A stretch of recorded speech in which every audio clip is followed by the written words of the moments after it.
Commissionerate police Amritsar ने एक extortionist जिहड़ा रैकेट मॉड्यूल कह सकते हो बस्ट किया है। 4 दोषी गिरफ्तार हो चुके हैं इस केस। ਮੁੱਖਮੰਤਰੀ ਭਗਵੰਤ ਸਿੰਘ ਮਾਨ ਦੀ ਅਗਵਾਈ 'ਚ ਪੰਜਾਬ 'ਚੋਂ ਗੈਂਗਸਟਰਵਾਦ ਨੂੰ ਖਤਮ ਕਰਨ ਲਈ ਸ਼ੁਰੂ ਮੁਹਿੰਮ ਨੂੰ ਬੂਰ ਪੈਂਦਾ ਨਜ਼ਰ ਆ ਰਿਹਾ ਹੈ, ਜਿਸ ਦੇ ਚਲਦਿਆਂ ਐਂਟੀ ਗੈਂਗਸਟਰ ਟਾਸਕ ਫੋਰਸ ਨੇ ਵੱਖ-ਵੱਖ ਫੀਲਡ ਯੂਨਿਟਾਂ ਨਾਲ ਮਿਲ ਕੇ ਸੂਬੇ 'ਚ ਸਖਤੀ ਦਿਖਾਈ ਤੇ ਹੁਣ ਤੱਕ 2209 ਅਪਰਾਧੀ ਗ੍ਰਿਫਤਾਰ ਕੀਤੇ ਹਨ। ਇਸ ਤੋਂ ਇਲਾਵਾ ਪੁਲਿਸ ਨੇ 21 ਵੱਡੇ ਗੈਂਗਸਟਰਾਂ ਖਿਲਾਫ ਕਾਰਵਾਈ ਕੀਤੀ ਹੈ, ਜਦੋਂ ਕਿ 825 ਅਪਰਾਧਿਕ ਮੋਡਿਊਲਾਂ ਦਾ ਪਰਦਾਫਾਸ਼ ਕਰਨ 'ਚ ਵੀ ਸਫਲਤਾ ਹਾਸਲ ਕੀਤੀ ਹੈ। ਇਨਾ ਹੀ ਨਹੀਂ, ਪੰਜਾਬ ਪੁਲਿਸ ਨੇ ਅਪਰਾਧਿਕ ਗਤੀਵਿਧੀਆਂ 'ਚ ਵਰਤੇ ਗਏ 1868 ਹਥਿਆਰ ਤੇ 501 ਵਾਹਨ ਵੀ ਬਰਾਮਦ ਕੀਤੇ ਹਨ। ਅਸੀਂ ਆਉਣ ਸਾਰ ਇੱਕ ਐਂਟੀ ਗੈਂਗਸਟਰ ਟਾਸਕ ਫੋਰਸ ਬਣਾਈ। STF ਪਹਿਲਾਂ ਹੀ ਮੌਜੂਦ ਸੀ। ਅਸੀਂ ਇੱਕ ਵੀ ਗੈਂਗਸਟਰ ਨੂੰ ਬਖਸ਼ਾਂਗੇ ਨਹੀਂ।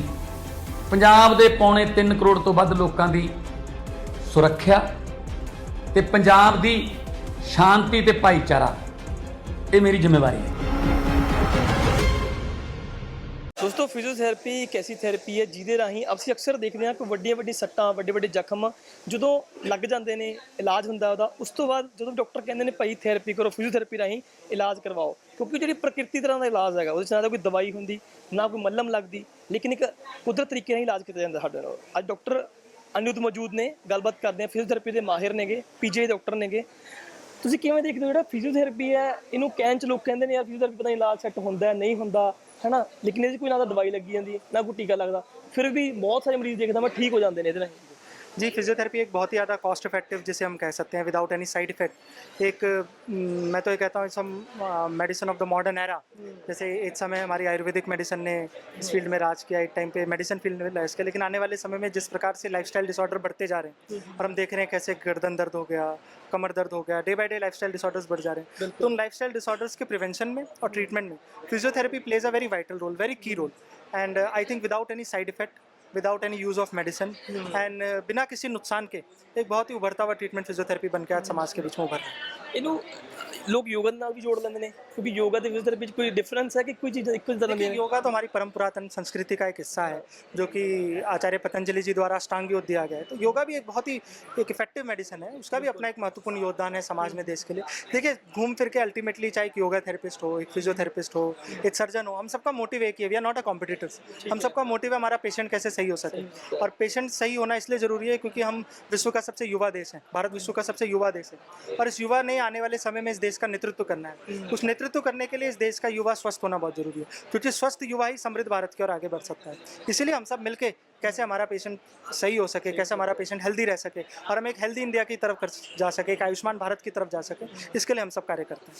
और डॉक्टर साहब ये दसो, जो पेशेंट आता है उन्होंने कोई सट लग गई कि फस्ट स्टेज के फिजियोथेरेपी काम करती है, या पहला उन्हें एक एलोपैथी मेडिसिन लेनी पैंती, इलाज करवाना पैंता, फिर फिजियोथेरेपी एड ऑन होती है? देखिए, ऐसा ज़रूरी नहीं है, कई कंडीशन पे डिपेंड करता है कि इंजरी का कितनी इंजरी है, उस पर डिपेंड करता है कि उसको फिजियोथेरेपी की ज़रूरत है या एलोपैथी की ज़रूरत है, फर्स्ट एड देने की ज़रूरत है या फिर ट्रॉमा, मतलब केस पे डिपेंड करता है किस तरह का केस है उस पर। नहीं थी जो एक्यूट इंजरी, उस पर भी physiotherapy plays a very important role, very key role. अच्छा, ਹੁਣ ਤੱਕ ਤੁਸੀਂ ਆਪਦੀ ਲਾਈਫ ਦੇ ਵਿੱਚ ਕਿੰਨੇ ਪੇਸ਼ੈਂਟ ਨੂੰ ਠੀਕ ਕਰ ਚੁੱਕੇ ਹੋ?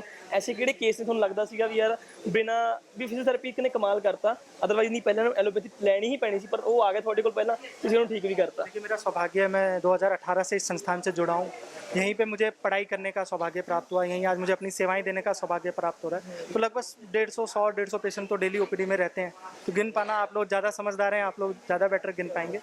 और आज हमारे द्वारा ये नव्य भारत फाउंडेशन के द्वारा विश्व फिजियोथेरेपी दिवस के अवसर पर मिशन जीवन रेखा के अंतर्गत विशाल रक्तदान शिविर आयोजित किया गया। और ये जो रक्तदान शिविर है, ये कैसे हमारे पूरे नॉर्थ इंडिया में फ्लड आ रखे हैं उनको समर्पित करके, और कैसे हमारे देश के जो वीर जवान हैं, आज हमारे साथ CRPF के IG साहब थे, और हम देख रहे हैं आज हम सुरक्षित हैं, उसके पीछे मेरे देश के वीर जवानों का शौर्य, मेरे देश के वीर जवानों का पराक्रम है। तो उन्हीं को समर्पित करके आज ये ब्लड डोनेशन कैंप, सारी फिजियोथेरेपी फ्रेटर्निटी को पूरे देश को समर्पित करके कैंप आज आयोजित किया गया।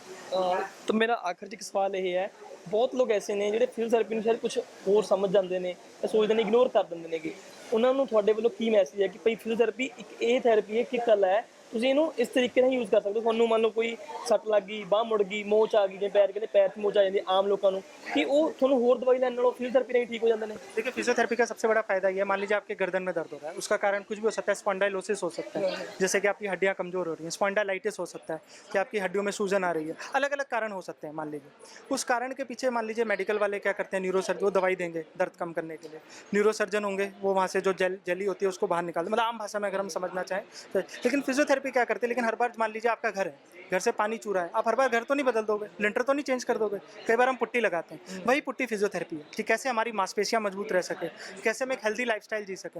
और साथ में जो हम रेगुलर एक्सरसाइज करते हैं डेली, अब तो WHO की भी गाइडलाइंस कहती हैं कि डेली जो 30 मिनट वॉक करता है, मतलब 150 मिनट्स पर वीक वॉक करते हैं, वो हेल्दी लाइफस्टाइल जीते हैं। तो physiotherapy plays a very vital role, और not only in treatment, also prevention of the lifestyle disorders, prevention of the treatment, paralysis हो गया, अन्य बीमारियां होगी, कई सारी क्रिटिकल आफ्टर पोस्ट सर्जरी हो गया, physiotherapy plays a very important role. So ਬਿਲਕੁਲ ਬਹੁਤ ਬਖੂਬੀ ਤਰੀਕੇ ਤੁਸੀਂ ਦੱਸਿਆ। ਸੋ ਵਾਕਈ ਦੇ ਵਿੱਚ ਇਹ ਕਲਾ ਇੱਕ ਤੁਸੀਂ ਆਪਣੇ ਜੀਵਨ ਦੇ ਵਿੱਚ ਨਾ ਬਿਮਾਰ ਹੋ, ਨਾ ਕੋਈ ਸੱਟ ਲੱਗੇ, ਉਸ ਤੋਂ ਪਹਿਲਾਂ ਵੀ ਆਪਦੇ ਆਪ ਨੂੰ ਪ੍ਰੀਵੈਂਟ ਕਰਨਾ, ਬਚਾ ਕੇ ਰੱਖਣਾ ਤੇ ਫਿਜ਼ੀਓਥੈਰੇਪੀ ਦਾ ਲਾਭ ਉਠਾਉਣਾ ਇਹ ਕਲਾ ਦਾ। ਤੇ ਉਸ ਤੋਂ ਬਾਅਦ ਵੀ ਅਗਰ ਤੁਹਾਨੂੰ ਕੋਈ ਜ਼ਿੰਦਗੀ 'ਚ ਤਕਲੀਫ ਆ ਵੀ ਜਾਂਦੀ ਹੈ, ਫਿਰ ਵੀ ਤੁਸੀਂ ਫਿਜ਼ੀਓਥੈਰੇਪੀ ਦਾ ਲਾਭ ਕਿਵੇਂ ਚੱਕ ਸਕਦੇ ਹੋ, ਇਹਦੇ ਰਾਹੀਂ ਠੀਕ ਕਿਵੇਂ ਹੋ ਸਕਦੇ ਹੋ, ਇਹ ਡਾਕਟਰ ਸਾਹਿਬ ਨੇ ਸਾਨੂੰ ਬੜੇ ਬਿਹਤਰੀਨ ਤਰੀਕੇ ਨਾਲ ਦੱਸਿਆ। ਸੋ ਤੁਸੀਂ ਵੀ ਆਪਣੀ ਜ਼ਿੰਦਗੀ ਦੇ ਵਿੱਚ ਅਗਰ ਇਹਨੂੰ ਅਪਲਾਈ ਕਰਦੇ ਹੋ, ਅਪਣਾਉਂਦੇ ਹੋ, ਤੁਸੀਂ ਵੀ ਬਹੁਤ ਲਾਭ ਉਠਾ ਸਕਦੇ ਹੋ। ਚੰਡੀਗੜ੍ਹ ਤੋਂ ਕੈਂਪਸ ਆਕਾਸ਼ ਨਾਲ ਪ੍ਰਿੰਸ ਗਰਗ, ਦੈਨਿਕ ਸਵੇਰਾ ਟੀਵੀ।